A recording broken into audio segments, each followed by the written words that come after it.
अध्याय 3 खंड 2 कर्मयोग के विविध प्रयोजन। निष्काम कर्मयोग में अद्भुत सामर्थ्य है। ऐसे कर्म से व्यक्ति और समाज दोनों का परम कल्याण होता है। स्वधर्माचरण करने वाले कर्मयोगी की शरीर यात्रा तो चलती ही है, परंतु सदा सर्वदा उद्योगरत रहने के कारण उसका शरीर निरोगी और स्वच्छ रहता है। उसके इस कर्म की बदौलत उस समाज का भी, जिसमें वो रहता है, अच्छी तरह योगक्षेम चलता है। कर्मयोगी किसान ज्यादा पैसा मिलेगा, इसलिए अफीम और तंबाकू नहीं बोएगा।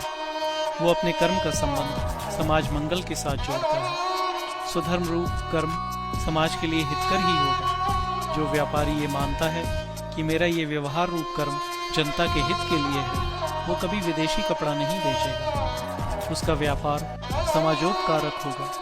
अपने को भूलकर अपने आसपास के समाज से समरस होने वाले ऐसे कर्मयोगी जिस समाज में पैदा होते हैं, उसमें सुव्यवस्था, समृद्धि और सौमनस्य रहता है। कर्मयोगी के कर्म के फलस्वरूप उसकी शरीर यात्रा तो चलती ही है, उसकी देह और बुद्धि तेजस्वी रहती है और समाज का भी कल्याण होता है। इन दो फलों के अलावा चित्त शुद्धि का भी महान फल उसे मिलता है। कर्मणा शुद्धि, ऐसा कहा गया है। कर्म चित्त शुद्धि का साधन है, परंतु सर्वसाधारण जो कर्म करते हैं वो नहीं।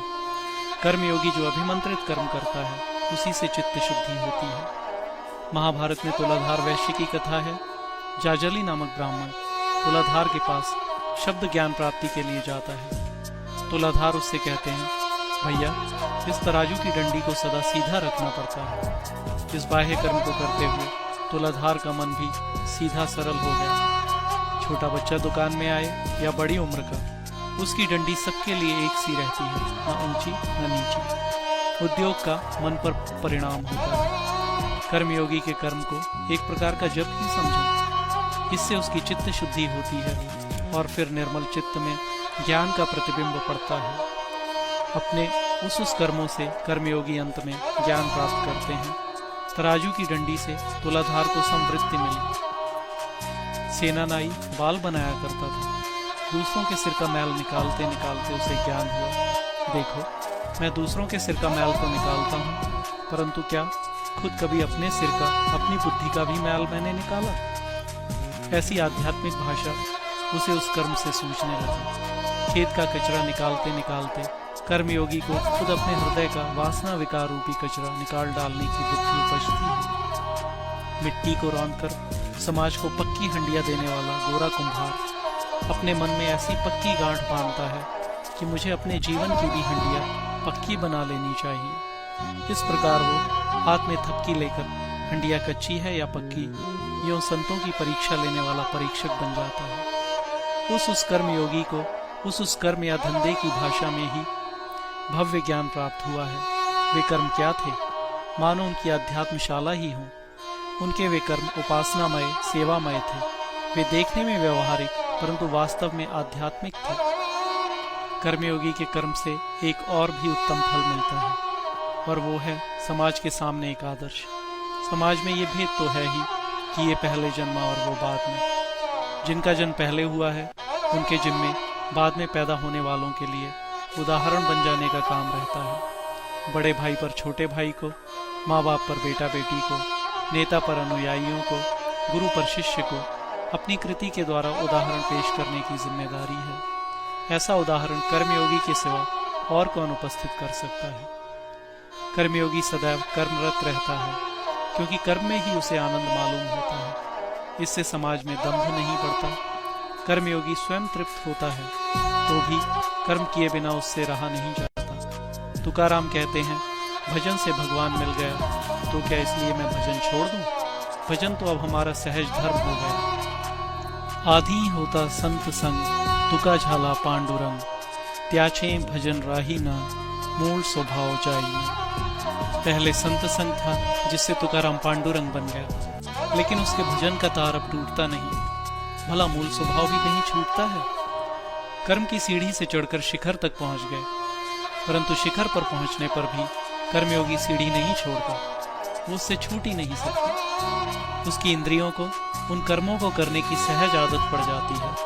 इस तरह स्वधर्म, कर्म रूपी सेवा की सीढ़ी का महत्व वो समाज को जंचाता रहता है। समाज से ढोंग का मिटना बहुत ही बड़ी चीज है। ढोंग पाखंड से समाज डूब जाता है। ज्ञानी यदि शांत बैठ जाए तो उसे देखकर दूसरे भी हाथ पर हाथ धरकर बैठने लगेंगे। ज्ञानी तो नित्य तृप्त होने के कारण आंतरिक सुख में तल्लीन रहकर शांत रहेगा, परंतु दूसरा मनुष्य भीतर से रोता हुआ भी कर्म शून्य हो जाएगा। एक अंतस्तृप्त होकर स्वस्थ बैठा है तो दूसरा मन में कुढ़ता हुआ स्वस्थ बैठा है। ऐसी स्थिति भयंकर है।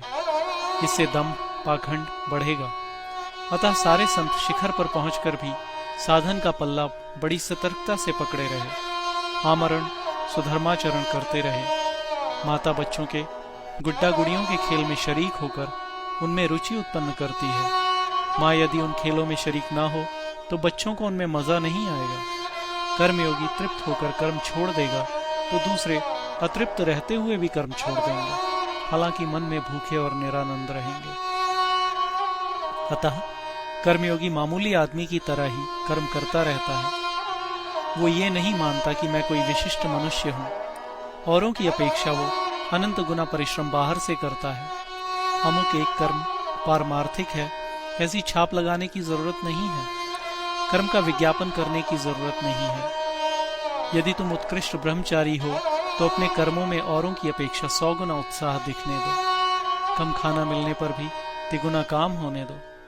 समाज की सेवा अपने द्वारा अधिक होने दो। अपना ब्रह्मचर्य अपने आचार व्यवहार में दिखने दो। चंदन की सुगंध बाहर फैलने दो। सार ये है कि कर्मयोगी फल की इच्छा छोड़ने से ऐसे अनंत फल प्राप्त करेगा। उसकी शरीर यात्रा चलती रहेगी। शरीर और बुद्धि दोनों सतेज रहेंगे। जिस समाज में वो विचरेगा वो समाज सुखी होगा। उसकी चित्त शुद्धि होकर ज्ञान भी मिलेगा और समाज से ढोंग पाखंड